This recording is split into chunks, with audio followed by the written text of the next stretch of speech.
Every great hero needs a stage, a backdrop against which their legend is forged. For Batman, that stage is Gotham. But to call Gotham a mere backdrop is a disservice to its true nature. Gotham isn't just a city, it's a character. A dark, brooding, and psychologically fractured character whose every brick, every spire, and every shadow tells a story of corruption and despair. From its soaring Gothic cathedrals to its grimy, crime-ridden alleys, Gotham's architecture is a physical manifestation of its soul.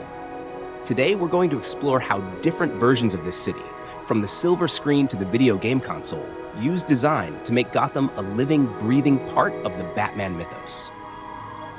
Christopher Nolan's Gotham is a masterclass in urban realism. It's a city that looks and feels like our own world, making the arrival of masked heroes and villains all the more jarring. In the Dark Knight trilogy, Gotham is a city of stark contrasts. On the surface, it's a neoclassical metropolis of gleaming skyscrapers and modern glass facades, a symbol of progress and order, represented by buildings like Wayne Tower. But underneath this veneer of civility lies a rotting core. This Gotham's architecture isn't about style. It's about function and the illusion of safety. The bat signal cuts through the night sky, not from a gargoyle-laden police station, but from a modern, corporate-looking headquarters. This choice grounds the city in a reality where institutions are just as vulnerable as its citizens. But the real architectural character emerges in the city's hidden spaces. The grimy underbelly of its shipping yards, the decaying tenements, and the forgotten sewers that serve as a home for its monsters.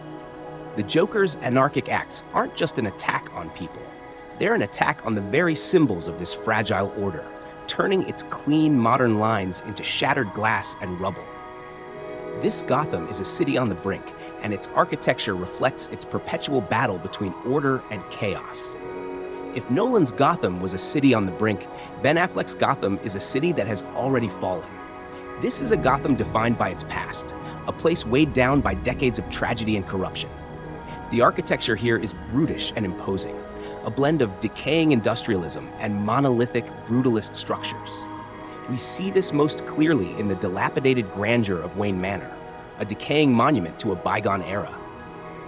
Batman's Batcave isn't in a hidden grotto, but buried beneath the ruins of the manor itself, a physical representation of the idea that this Batman operates from the ashes of his family's legacy. The city's waterfront is an industrial graveyard, a place of rust and decay. The key architectural feature is its state of disrepair. This Gotham feels like it's been through a war, and in many ways it has. The scars of its past are literally written into the landscape, a perfect mirror for a Batman who is older, angrier, and tormented by the weight of his own history.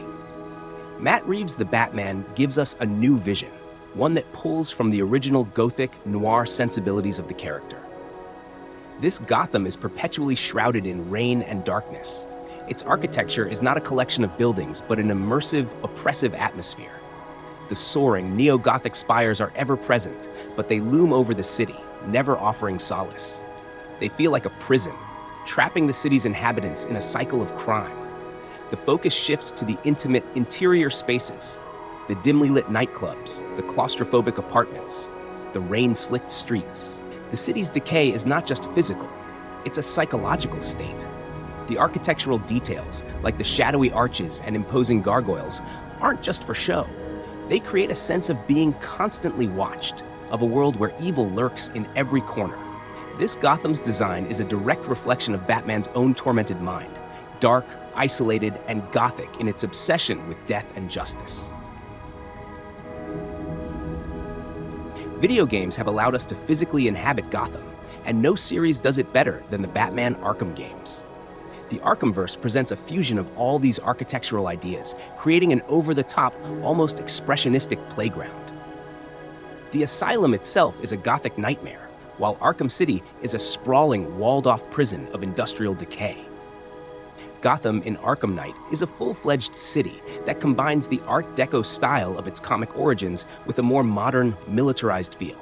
The sheer scale and detail of its buildings, designed to be grappled onto and soared over, make the city an active participant in Batman's movements. This Gotham is an architectural puzzle box, a beautiful and terrifying maze for the player to navigate.